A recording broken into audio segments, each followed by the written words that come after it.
Join the conversation on Facebook. Like the CapeTalk page to stay up to date.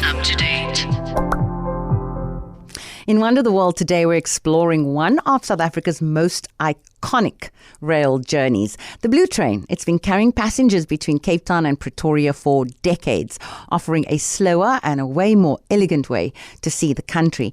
Along the route, travellers get to step off and explore places like the historic village of Maatjiesfontein and the diamond city of Kimberley before, of course, continuing on their journey in classic style. Today, our guest is a travel journalist, a registered tour guide, a guidebook author and editor of igajourneys.com.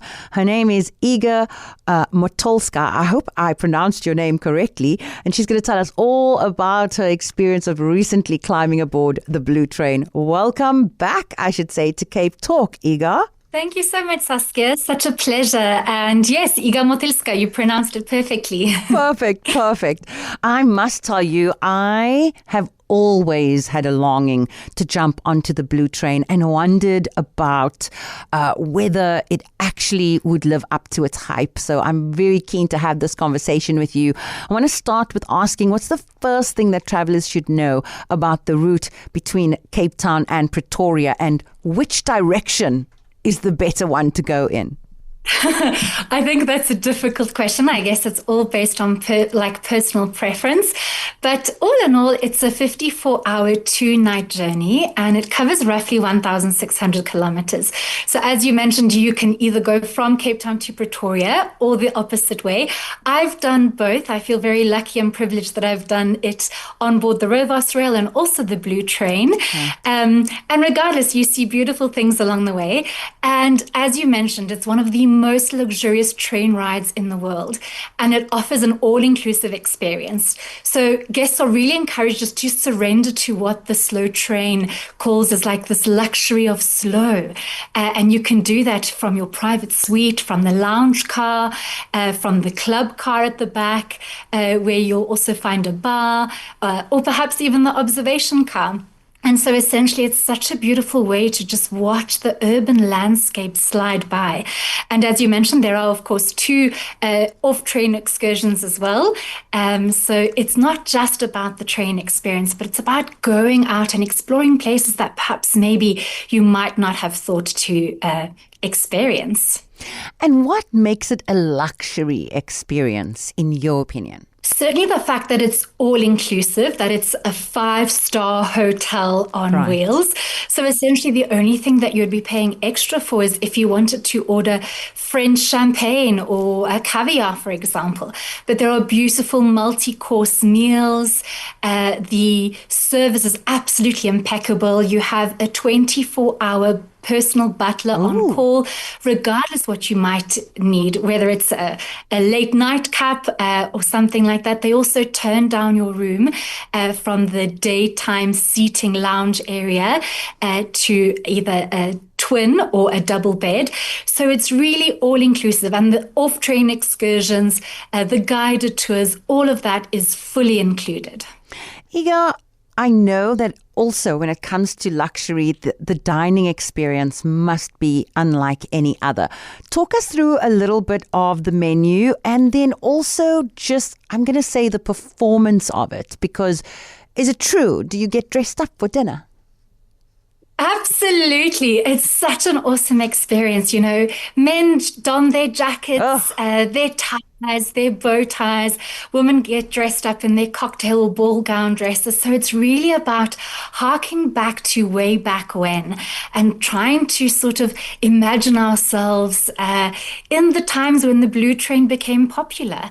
But as you mentioned, there is so much food and it's so beautifully plated and prepared. And of course, it's all sustainable, all locally sourced. So breakfast, for example, includes the continental buffet options. I want you to imagine croissants and Danish pastries, layered berry compote. There's also, of course, a hot English breakfast to go with that. Eggs Benedict or grilled beef sausages, hash browns, you name it, the works, whatever your hunger is. And then, of course, both lunch and dinner or multi-course gourmet experiences. And so lunch, for example, includes a starter, a soup, main course, and various kinds of accompaniments. And then, of course, there's high tea. So I want you to imagine canapes and cakes and pastries, and of course, a free-flowing bar. As I mentioned earlier, there are bars throughout the train, and all the drinks are inclusive, whether they're alcoholic or non-alcoholic as well. And dinner, of course, that's really the highlight, I think, for most people. So it's a 6-course fine dining affair. And of course, the quality here really does rival some of the best land-based restaurants that I've been to. And so you might start with, for example, potato pancakes layered with like smoked salmon and caviar. This could be followed by like a silky cauliflower soup or a palate cleanser of basil and lime sorbet afterwards. And, you know, with the main course is all about South African flavor. Right. So grilled beef fillet or maybe herb-crusted lamb loin. We've got local and regional fish as well. And then for dessert, of course, things like mango and passion fruit cheesecake, which was my favorite, or a warm date pudding with vanilla ice cream. And so all of it tries to incorporate various kinds of elements of South African cuisine. Of course, all the meals are kosher, they're halal, and they also cater to a variety of different kinds of dietary requirements. So whether someone is vegan or vegetarian, perhaps maybe gluten or lactose intolerant. And of course, as I mentioned earlier as well, you also have room service delivered to your room if you would like. But I do recommend that dining in the dining carriage is something in and of itself. I also went behind the scenes to go chat to some of the team in the kitchen. And I just want to say how impressed I was with the quality and the plating of the food, how absolutely impeccable it is. And then I compared it to the small, little, tiny sort of rectangular kitchen. And I was just blown away by the wonders of how they make it all come together.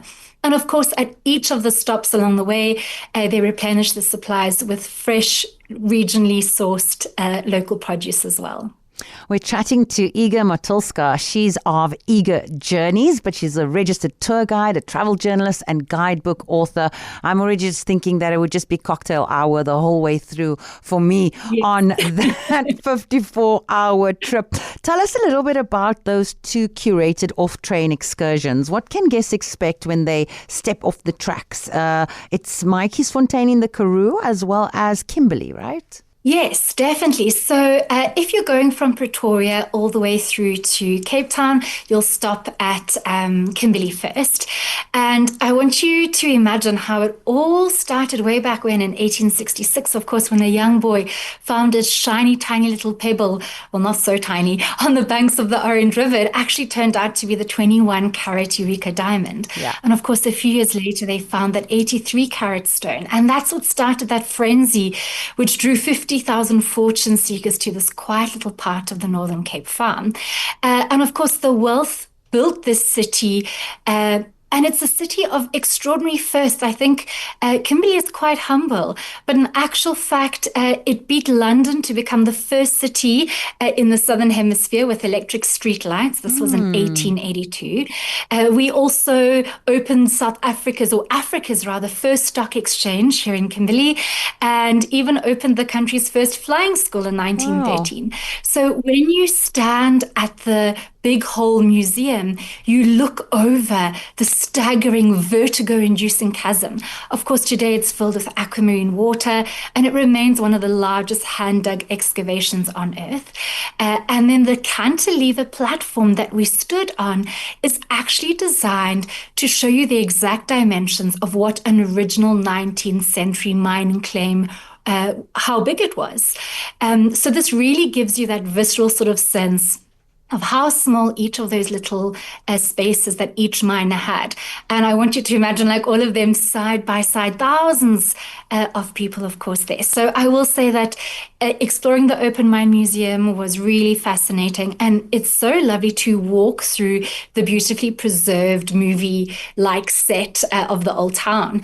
Many of the original buildings are still there. They have been saved from demolition. And there's even a church that was shipped all the way from Europe. So wonderful to do that guided excursion. And as you mentioned as well, of course, the second stop is Matjiesfontein in the Great Karoo. And I think what makes it so special is that when I stepped off of off the train onto the tiny platform, it sort of feels like you're going directly into this beautifully preserved Victorian time capsule. So Matjiesfontein, of course, is tucked into the shadows of the Witteberg and the Swartberg mountains. It's surrounded by the vast silent landscape of the arid scrubland and windmills that we characterize the Groot Karoo with. But it was envisioned by a young Scotsman back in 1884. And it's because the crisp, dry Karoo air was the antidote to the industrial smog of London. And so he established this very fashionable health spa for wealthy Brits. And of course, today it remains a lovely place to visit. And part of its undeniable charm, of course, is its size. So I walked the entire length of Logan Street in less than 10 minutes. And so you're walking past white-walled buildings, the old post office, there's a gorgeous pink neo-Gothic church as well, and there's a Standard Bank building that dates back to the 19th century. But of course, I would say the most characteristic feature of Matjiesfontein is, of course, the Lord Milner Hotel. It's called the Great Dame or the Grand Dame of the Karoo. And inside, when you walk around, you'll hear and see the creaking yellowwood floors, high ceilings, velvet drapes, and antique brass fixtures. This is a perfect place to go grab a drink as well. But I think the highlight for me as a writer was seeing the cottage where author and activist Olive Schreiner lived for a few years. Of course, we know she was light years ahead of her time. She was fighting for racial equality and women's rights. And she lived here for a couple of years, and that's where she actually penned thoughts on South Africa. So she sent off the manuscript from the post office next door. And an interesting fact is that Rudyard Kipling actually traveled all of this way to visit her there as well. So today you can even stay in the cottage. It forms part of the Lord Milner Hotel. So even if you're not on the Blue Train, you can very happily go and visit as well. And I think it's wonderful that these off-train excursions show us a different side of South Africa that perhaps we might not always see. And I love that it's completely nostalgic, this trip. Then Mark says the Pretoria to Cape Town way is much better. Really something special about arriving home in the mother city and seeing the mountain and the sea. And I don't think we'll disagree with you, Mark. What would a trip like this cost, Iga? So I do want to say that if you have a look on bluetrain.co.za, all of the prices there are for the international market. So I will say that if you're a South African citizen or if you're a SADC resident, please do get in touch with your local travel agent to book the Blue Train, because they are able to offer you discounted package deals that you won't be able to find on their website. And I also encourage you to have a look at the low season, which is between January and August. And it's a little bit difficult to say exactly what the price is because it naturally depends. Sometimes your travel agent might book that flight for you to Pretoria for you to take the Blue Train back down. They might also include overnight accommodation in Pretoria or in Johannesburg beforehand. So it's a little bit tough to say exactly because it depends on what kind of hotel you would choose and the flights and so on. But it's much, much more affordable. So I don't want people to be discouraged when they have a look at the website. Get in touch with a local travel agent and they'll be able to assist you with that. Iga, thank you so much for chatting to us today. And you painted such a beautiful, vivid picture of your trip on the Blue Train. Of course, guidebook author, registered tour guide, travel journalist, and editor of eagerjourneys.com, Iga Motylska, sharing with us how she climbed aboard the Blue Train recently and really just painting a picture for us truly of that 54-hour two-night journey covering roughly 1,600 kilometers, either from Cape Town or Pretoria. Just giggling here because Mandy's saying, so ironic. I told my sister-in-law yesterday that she must bring my brother for a holiday year. They're from New Zealand. She said, yes, that would be lovely and they want to go on the Blue Train. Do they really travel that far? I think it's absolutely delightful. 2 nights I actually think is quite short for you to be waking up. And I can just imagine as you're traveling through that you go to sleep in one place and you're waking up completely in a different. What a wonderful experience. And we say thank you so much. That was Wonder the World for today.